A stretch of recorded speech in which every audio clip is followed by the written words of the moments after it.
We are having a conversation today about the Cookeville Pottery exhibit that will be happening in 2020, January 25th through March 7th. And we are going to start with you, and if you will please introduce yourselves in a row, please. I'm Claudine Lacy. I'm the wife of James Lacy.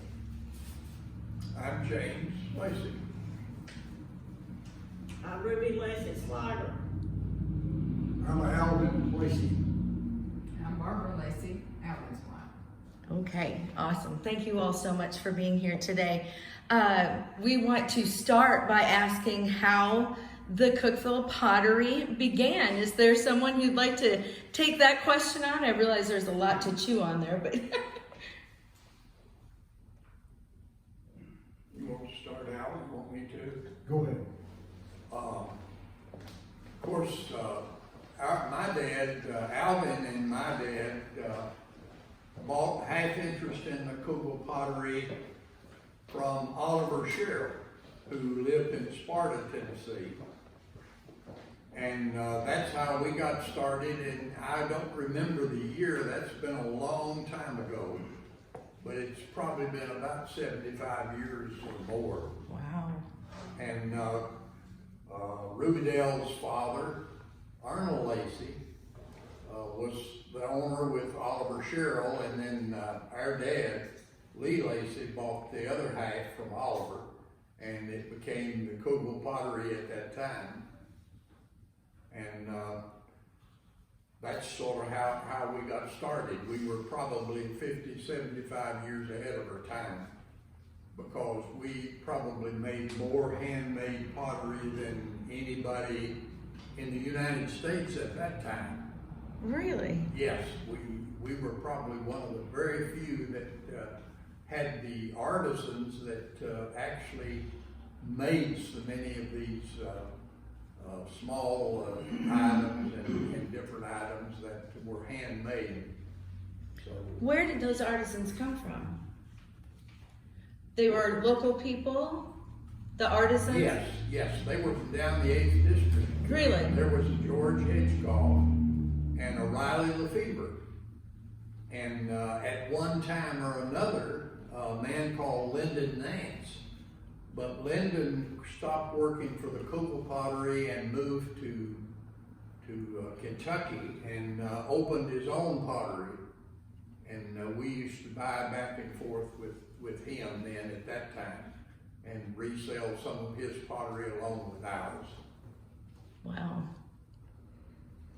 Now, you worked at the Yes, ma'am. pottery. What was your job? I can do just about anything in the whole place except make it by hand. And I never learned to make it by hand. You made some of the pottery by mold, I did that. You glazed it, I put the colors on it, I did that. So I worked at various jobs. I started off learning how, when I started in high school, worked part-time. Then when I got out of high school, I worked 3 years full-time and doing just about everything in the whole place that you could do. Sell, load. I'd go out and get loads of stuff in a truck all the way over to sometime to Knoxville and bring it, or not Knoxville, but Irving, Tennessee, bring it back into the pottery. So I did just a little bit of everything. Now, what time frame was that? That was between 48 or 9 up to 55. Okay. Now, did I hear? 1948 to 1955. Did I hear that you met your wife at the Cookeville Pottery? Yes, I married her when actually we were married just before it went out of business. And when just before it went out of business, she would go up there with me when I glazed stuff on the side at night, and she would do a little painting on some of that stuff herself, which is, there's some of this year that she's actually put a little painting on. Oh, that's really great. What a great story. But the reason I met him is my dad sent us over to Cookeville to buy some mugs, coffee mugs. And my mom and I came in. And while Mom was shopping, I was standing there, and he walked up to me and introduced himself. And that's the first time I met him. So were you buying the mugs for your home? My mom did. Oh, okay, okay. I didn't know if you had a business yourself or your family or just, so people would come in and buy for their household. What other kind of customers did you have? We had a lot of tourists. Oh, okay. We were on Tennessee's tourist map as one of the tourist destinations for people coming through Tennessee, traveling in this area, and a lot of people were tourists that stopped by. And they'd almost always buy something. They'd watch it. See, they could walk back there and watch it handmade. Oh, yeah. And that was fascinating to them, and they'd end up usually buying something before they left. Yeah. They were from everywhere. Sure. Well, and it is. It makes it special when you see something made like that. So what year did the pottery begin? I think according to that book that I believe Linda's got the book, I believe it started originally, I think, in 1937. Wow. But like my brother said, Oliver Sherrill sold out to our father somewhere, I guess, around 1946, 47, something like that. So we've been going on about 10 years when he bought. And he bought in with Uncle Arnold. Lacy was his uncle. That was her father. And they were partners then till it went out of business, all those years. And I go back a little further than Alvin because he worked there probably longer than anybody you have here. But I started working there and I was not near as good as he was. He did a lot of the glazing, the colors and all, which I never did and never was that very good at it. But we would go to Monterey Mountain and to Paris, Tennessee to buy the clay, the clay that everything was made from. And we'd bring it back to the Cookeville Pottery, and we had 2 big vats in there. And we would put all this clay, mix it together, and put it in the vat, put water in it, let it set for 2 or 3 days. Then we had just like a sausage machine, where we would run it all through and grind it all up and make it real smooth where you could hand do it. You could work it by hand then on everything. So it was natural clay and then you'd mix it with water. Yes. Okay. Yes. Okay. Wow, that's really interesting. And the natural clay, as I said, was more in Paris, Tennessee, and then up on the Monterey Mountain, and we mixed it together. And what color was it? I think most of it was sort of red or brown, but it was natural when you got through putting it all together and grinding it up. It was natural. It'd come out of the sausage machine as sort of a brown, and it was probably that big around. That's about right. Wow. That it was. Yeah. And I did more of that, and then I did more of the firing of the kilns. And of course, we had a kiln that we baked everything in and baked the color on, and then baked no color at all on a lot of the flower pots. Didn't have a color on, but we still baked it all. So, and we had a door, and you'd have to look in a little place about this, like this, that you would look in, and you had, I don't know what they call them, but they were little sticks of ceramic, and we knew that the kiln was baked, everything was baked in it when those would melt and fall over. Oh. And that's how we knew that it was time to seal up all we had wood places to put wood in and fire the kiln up. And I did a lot of that, and especially at night, and I did that while I was in high school. And that was my part-time job, and that was pretty well the time that I spent. And then Alvin came along later, and he was there much longer than I was. It sounds like it was a good hot job in the summertime. Well, yes, it was very hot. The kiln was called a beehive kiln. It was huge, like that, made of brick, and it was extremely hot in the summertime. It had real thick walls, and it had 6 eyes, what we call eyes that you fed the wood into, and the fire wouldn't go directly into the stuff they had on the inside. They had a wall so high they called a firewall all the way around on the inside where the heat would go in and go over the top of that firewall, and it wouldn't burn anything or bust anything, you know. And man, in the summertime, it would almost melt you over feeding all those eyes when it got time we do it. And then by the time you got around, it's almost time to go again and feed those things. And we had long slats of wood we'd put into it, and you know, it was really hot. And just a few years before we went out of business, they put gas into it. I said, gee, thanks for waiting all that time. Now, did the Cookeville Pottery have other potteries that it competed with? Well, not around here at that time. Okay. No, there wasn't any more, like he said, original pottery around here.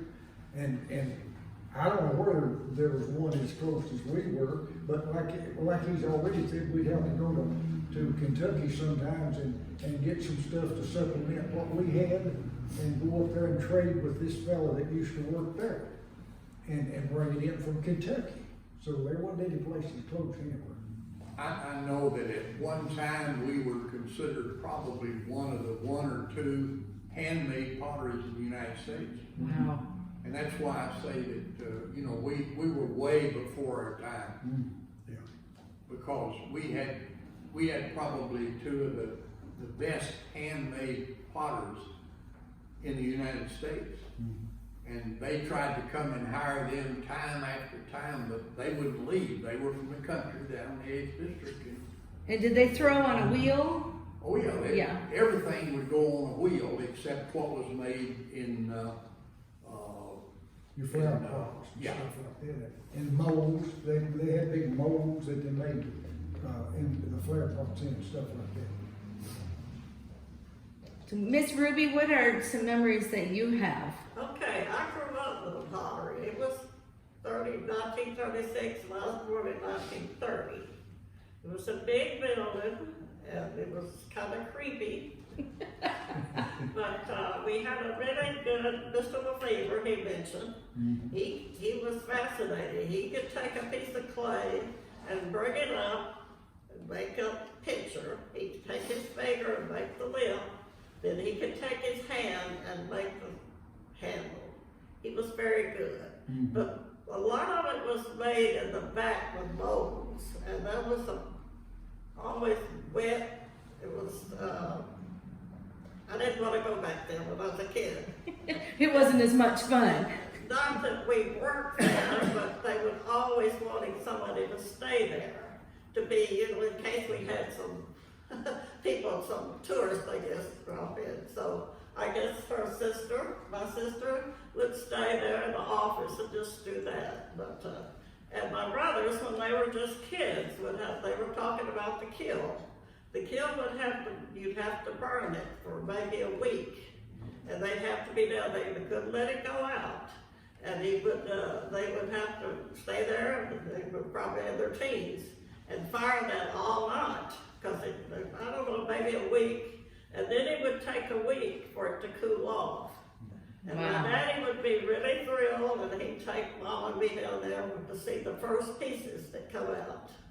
So, see, but he was interested in the colors, and he was just fascinated by it. But I couldn't imagine my dad was a bricklayer, and he did this on the side apparently, but he couldn't do the physical labor. But it was, and also, James and them don't mention, they did sell, my uncle, Daddy's brother, he sold it on a truck. He would go all around the different places. And they would also, you mentioned the California pottery, or did you? They would get Fiesta ware. So they would get seconds of that and they'd sell the pottery. And I was more interested in the Fiesta ware. And I should have probably been interested in the pottery, but that's the way they sold part of it. And I didn't know whether he sold it to stores or what. I didn't know that. I thought they sold They it. sold in stores and also, you know, in stopping by the office there. It was a family thing. I think some of your mother's family, did they work there sometime? It was just everybody. We could tell them about how Grandpa went out west Huh? Tell them that Grandpa went to California and met a potter and worked there, I think, for a while, and then Okay, came back. Daddy went to California, I guess he was young and he got impressed with the pottery. And then his dad, my grandpa, worked in Nashville, and Daddy, well, he was a kid, so he was interested. I guess it started with my grandfather, because later on, he made brick and, all good, they made handmade brick, but I guess they got interested in it then. But, he was talking about the partner, what was his name? Oliver, sure. Oliver Sherrill. Oh, he was, his wife was a Maltman, and they may have had the pottery in California, I don't know, but, Oliver didn't work down there, but, but like I say, it was a family thing, Alvin, I remember him. And, as for me making anything, I didn't. But, Did you work there doing sales or anything like that? Did you work there in any way? Well, like I say, they wanted somebody there on the weekend maybe, just to be there in case they got somebody that, So doing sales like to tourists and things like that? It took skill to do the wheel, and it took a lot of weight, the molds were, it was hard. Yeah. But the physical labor, I guess you know more about that. But, yeah, we just grew up with it kinda. And I don't know if James remembers, but we got off a day at school. You remember when we were kids at school? We got a day off, we go to pottery. That's the only time I got any attention.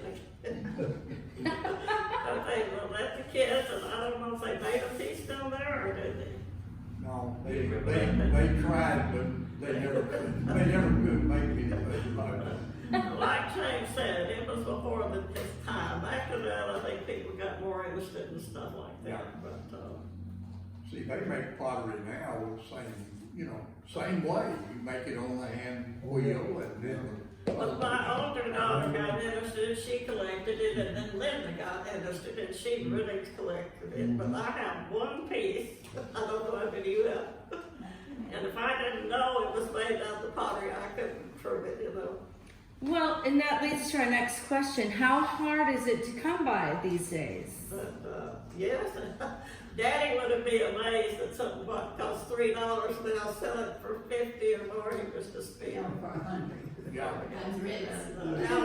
And, Alvin's wife, she collected it for years, and, but, It's not easy to find good stuff. I have, our son is, director of the Dole Institute of Politics at Kansas University.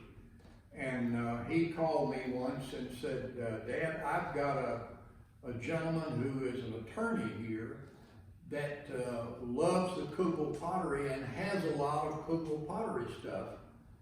And he would like to come to Cookeville and talk to you and your brother about what Cookeville Pottery, how and all it came about and so forth and so on. So he came. And we had lunch with him that day and came back to our house, Claudine and my house, and talked to him all afternoon about the Cookeville Pottery and things. And he had a lot of pieces of Cookeville Pottery stuff that he had collected. And I don't know why he got interested in it, but he did. And He had a summer home or whatever. he had a summer home in Mont Eagle, that's right. So he was coming to Mont Eagle. He came down there every summer, and but he used to buy everything that he could get his hands on, and it's expensive stuff. Claudine and I have a vase and a pitcher that are pears that are about that tall, and they're cobalt blue. And I'll tell you something funny about the cobalt blue glaze, because well, I don't know. It's funny to all of us, except it might not be funny to Rubydale. But anyway, this glaze was just so, it's beautiful. It is really beautiful. And we have been offered $600 for that pear. And I'd be afraid to I would be afraid to price it at anything, because I think somebody would buy it. And it's handmade, of course. But anyway, this blue glaze that we have, Uncle Arnold was the only one that had the formula to this blue glaze, and he's the only one that would make it up and let us use it for a little bit, and then he'd close it down, and he never would give us or anybody else the formula to this blue glaze that we had. He took it to his grave. But it is just, it's beautiful, and it's very hard to do, but it's really nice, but he was I guess he was as close to an expert on glaze as anybody we had, because Arnold was the only one, yeah, he was the only one that really loved colors.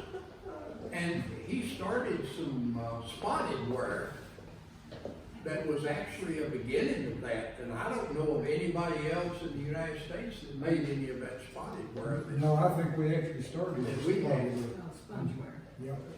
And I did a lot of that myself. See, you took a sponge Yeah, and had the real dark glaze, and you dip it in it, and you just turn the wheel and dab it, you know, you learn how to do it and how to put it on there.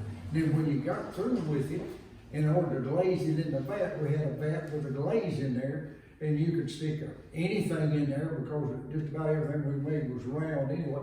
You learned how to stick it in there and spin it, and it'd go all the way around and get coated, and then you'd set it up here and let it dry. It dries real fast, and it was just like having a powder on it. But see, when you glaze this under that 2200 up to 2200 degrees in the kiln, then it became completely glossed over, you know, just like you see it on everything else. So it's really fascinating if you've ever seen it done or watched it done or anything like that, from the time it was handmade till the time that it came out of the kiln. It was a fascinating business that you wouldn't see anything in this country like it, Wow. you know. The problem with Cookeville Pottery, they only stamped part of it, so you don't know if it's Cookeville Pottery unless it's. Why was only part of it stamped? They just, I don't know why, but I went to an auction with Linda, and the auctioneer said, "Now this is Cookeville Pottery," and I bought 2 pieces of it, and it was spongeware. I got home with it, and she said, I think Linda never was sure it was, and my daughter never was sure it was, and I thought, I'm not buying anymore, paying all that, and don't even know if it is or not, unless it's stamped, we don't buy it anymore. They Well, look and- at it, and my younger daughter, she said, no, it don't feel right or something, so you don't know. Well, and I've heard that there is some discrepancy of what is and what isn't. Yeah. How do we know? okay, Yeah, I think that Why Alvin, did you stamp more of it on the bottom? I think that Alvin and I both can probably tell you within 95% whether it's Cookeville Pottery or not. Yeah. And we can tell from the way it was scraped on the bottom before it was fired. And it didn't have a stamp on it that Now, bore I on the line. trusted your daddy, he could take Yeah, it. But we had a lot of things, and I've come over here, not to you all, but I've come over here before and looked at some, and I've had to tell them 2 or 3 times that I did not think that it was Cookeville Pottery, and they might call Alvin to come by and have him look at it, because he's probably much better than I was, simply because he did so much glazing himself. Right. And he was much more familiar with it than I was. I didn't do any glazing hardly at all. So you are our very own Antiques Roadshow. The people come and you're the experts. You Well, have, yeah, and it's no fun to give them the bad news, is it? Yeah. No. You know, it's like he says, you just know enough about it that you identify. And like this is exactly what he said about the bottom being scraped and all that, you could tell that way. And then also, you can look at a lot of the Cookeville Pottery and tell, I mean, I watched them put them on, the handles, for instance, on the picture. You can tell the way they put their handles on. They're different from others, because I've never seen another piece of pottery anywhere that put a handle on just exactly like those men did that put them on. Same man put the ones on all these years, and I stood and watched him 1,000 times or whatever, you know. And it's certain things like that, and even the spout, sometimes the spout's different. They've got a piece here now, I think somewhere did have a piece here, and I looked at it the other day when I was in here. I've never seen a Cookeville pottery. Some guy told me it's Cookeville pottery. I've never seen a Cookeville pottery piece like that that's had a spout on it like that. But I don't know, you know. See, unless sometimes we get the bad news. Well, it could be somebody before my time, you know, or something like that. I don't know. Yeah. Is there anything else that you all want to share? Any other memories? We'd love to hear them. Well, just one more thing, really, it's not Cookeville pottery where, but we got to where we handle dishes from Southern pottery, which is, they call it Blue Ridge. Blue Ridge dishes, they were all hand painted, and they made them over in Irving, Tennessee. And I driven a truck over there and picked up a whole, like 5 or 6 tons, which is a whole load of dishes and brought them back to Cookeville pottery, and we sold them. We put them into sets and sell all that stuff. And they're another, I guess you could call them true Southern artwork. You know, because it's the only thing in the world that people had, you know, they hand painted everything, and every piece was different. No 2 pieces is painted just exactly right. Right. And they've got all kinds of stuff. And we got, Clonin's got collections of this, Barbara's got collections of this, and they had a lot of that. And we sold a lot of that at the Cookeville Pottery, and I mean a lot of that stuff, you know. Really, tell me about Raymond doing the actual guy out there doing the signage. I've got a picture of it. And also about the bull. Yeah. Tell me about Raymond. Yeah, James knows that. Of course, Rubidale's brothers, Raymond was one that was very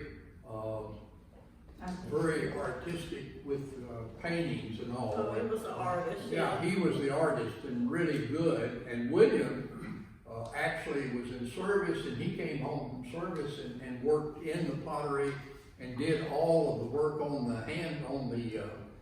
where they had the molds that you put in and made the flower pots. And then you emptied them all out that night, and you put them out to dry when it was dry, and then you could dry them and all.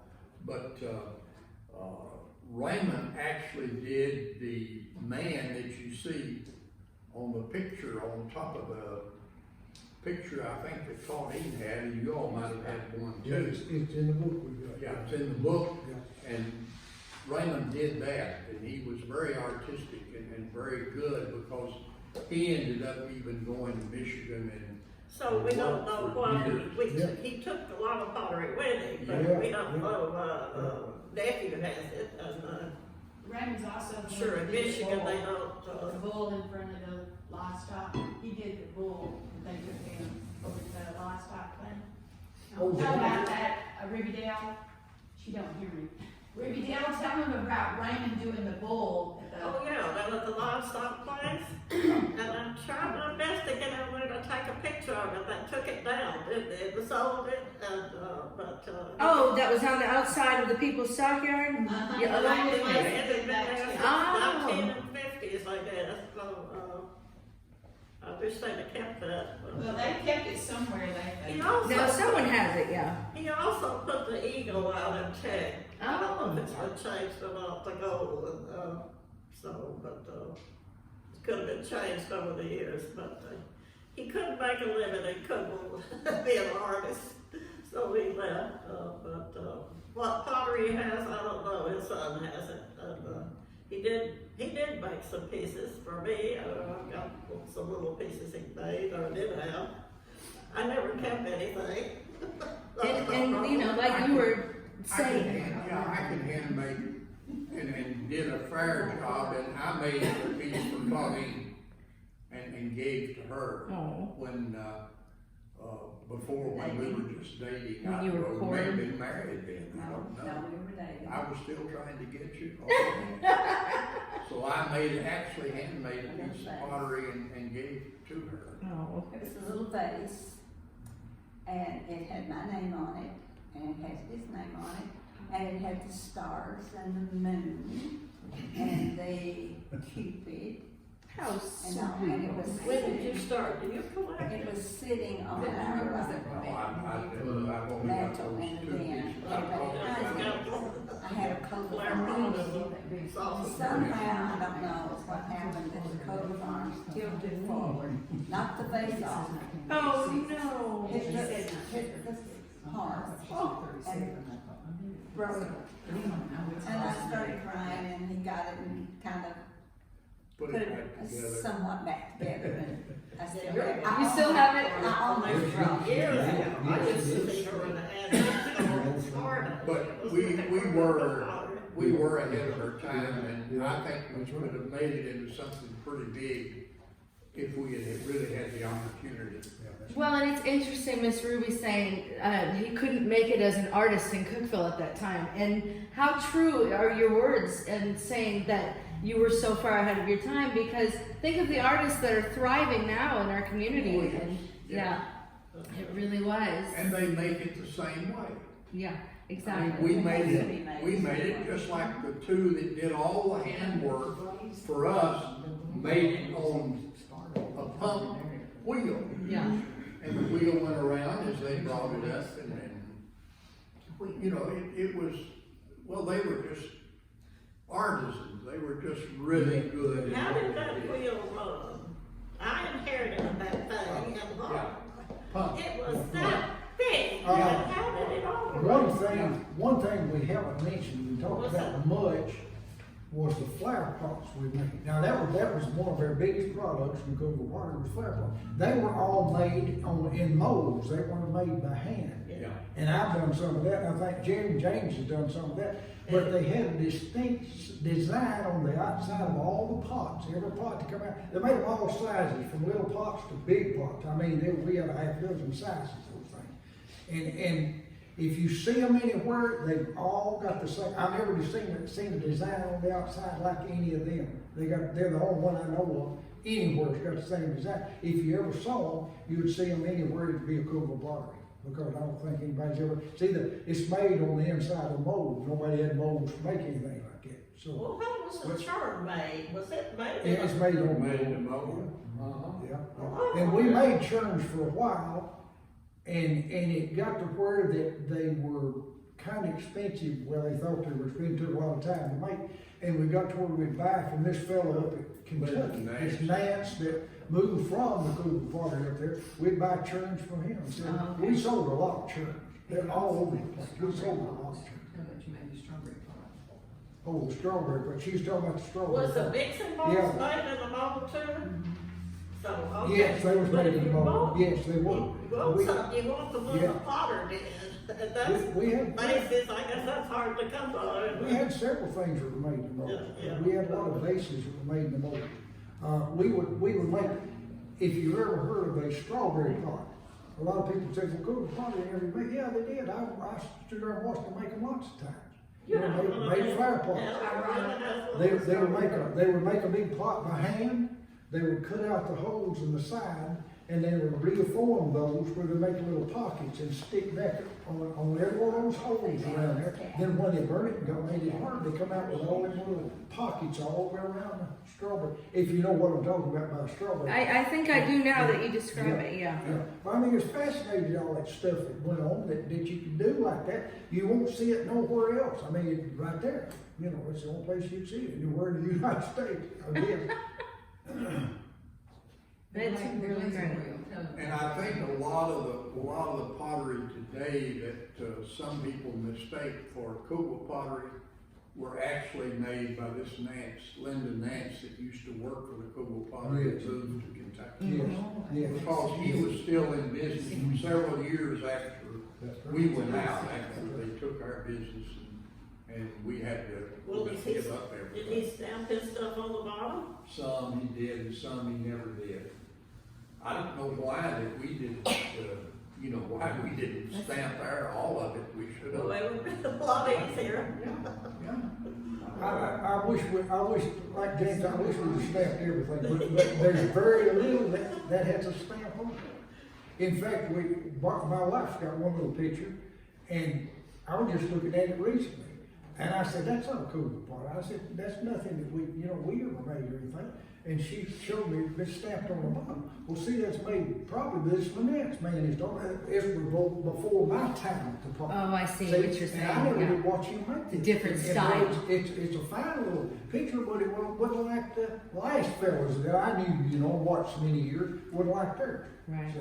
So, you know, they different guys make different things, and not everybody knows everything about it. Well, I know now when we buy a piece, we're gonna make dark sure it's stamped on the bottom, and we're not gonna pay that price for it. But why they didn't stamp it more on the bottom, I don't know. I guess they just got so busy, you know. Her dad, Arnold, and of course our dad, Lee Lacy, I mean, they were the two owners. But they would get together once in the office, and I never did go in there and hear the conversations, but they'd talk about the business, you know, and Dad would always ask Uncle Arnold's advice on things, you know, that he done, because Uncle Arnold been in ever since the thing had started. See, Dad came in like 10 years later, and he would ask him about stuff. Uncle Arnold was our dad's uncle, and he was in the construction business, but he had his office at the pottery, in their office. He had a great big roll top desk that he used down there all the time for his desk. And he'd come in there and figure things out and do stuff, and him and Dad talked for a long time. You know, I never did listen. Like I said, never listened to the conversation. I was busy doing something else. But they'd figure things out together. You know, Of course, our dad's father died when he was only about 6 years old, I think. Or 2 years old, Claudine said. Which, Yeah, okay. And actually, Uncle Arnold was always just like a father to him. Yes, he was. And we just considered Uncle Arnold, you know, and Aunt Lou, of course, it was just the family. Yeah. It wasn't Yeah. family. Well, did Oliver Shirley ever go down there? I didn't see No, him. I no, don't think he- he even, fiddled with it. What, no, he never did come there. In fact, I don't know whatever happened to him. I don't know. I really don't know. He died, I'm sure. Yeah, I don't yeah. know where. Do you remember Dudley? Dudley Yeah. Murray? Dudley Murray? Oh, yes, Dudley was there from the time we Yeah. started, Started over there, Yeah. till they closed What down. did he He sure was.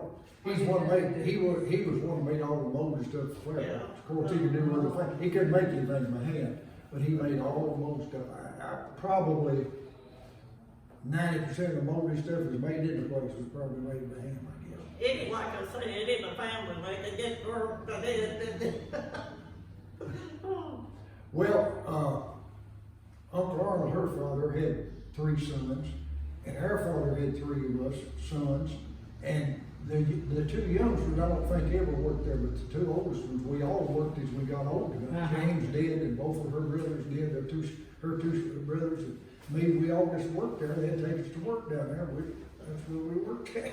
Yeah. Mostly you'd have to sweep the dust. Yeah, I don't think these kids today know how good they have it. They're not building a fire in a 2200 degree kiln. No. No, I wasn't, the molding wasn't fun, it was when you watch the potter, that was fun. Yeah. You have a real good one, that's. It is, isn't it? I Even love from the watching day, it. my neighbor does that, so, people love that. It's a family business, so there's a bunch of them at a party. Just never made any money. Nobody ever made any big money from the pottery, not really, you know, it was like James says, it was before our time and what was made. Does anyone know where the potter wheel is, where they actually made the pottery on? Ruby Dale had it. Ruby Dale, who did you give the potter's wheel? Huh?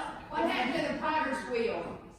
Okay, we ended up with it, and we couldn't give it away. And finally, I mean, we didn't want it, I don't know why we ended up with it, but it was a big thing, and people come and look at it, no, that's too big. And you had to use your foot, but where did you get it? Was it electric or what? Or No, was it just, you pumped your foot. yeah. Yeah. And well, it was a big thing, and now they're small, of course, but, no, And once you got it going, I mean, it was easy to, you know, just keep pumping and Sure. it stayed the same speed at all times and you could, you know, make it by hand. You just, well, it's strange the way and not strange. what you probably don't realize how big the building was. It was a big building, and the kiln was like an igloo. It was a big thing. And tell them where it was. Yeah, where was it located? That's a good question. It was, It's down right on the corner of Spring and Willow Street. Oh, okay. Yes, Tier 1.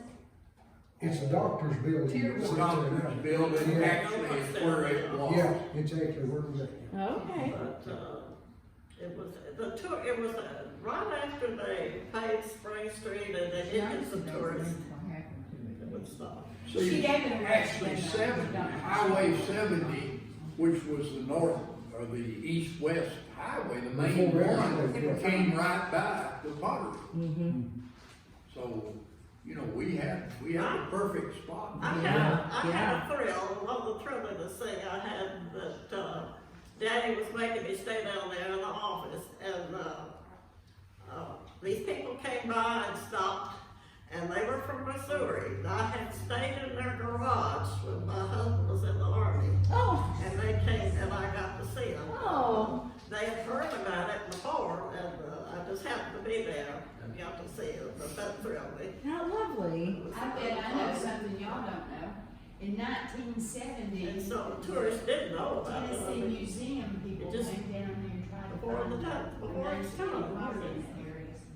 Did you know that? No. Trying to find. No, but there wouldn't be nothing left. They were They names. found shards Now, of it. I ended up with the glazing wheel I used to glaze with, and we kept it for several years, and my daughter kept it in her basement. And, we was trying to figure out how to get rid of it, we give it to the guy over at Sparta that's a pottery man. What's his name? Thor. Oh, yeah, the fragrant mushroom, yeah. Because our daughter took lessons from him for years. She Yeah. actually made pottery. Oh, that's nice. It He's stayed in the got- family. He's got the glazing wheel. Alvin's wife was smart enough to collect it, the rest of us I was wasn't. born. And how many pieces have you got? I have no idea, but I've never gotten rid of one. But, If I ever had it, it's still there. Have we talked your ear off?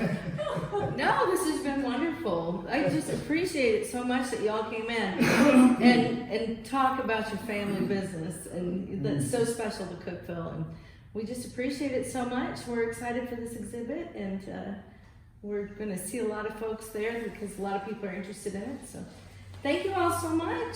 Thank you. Thank you, yes, ma'am.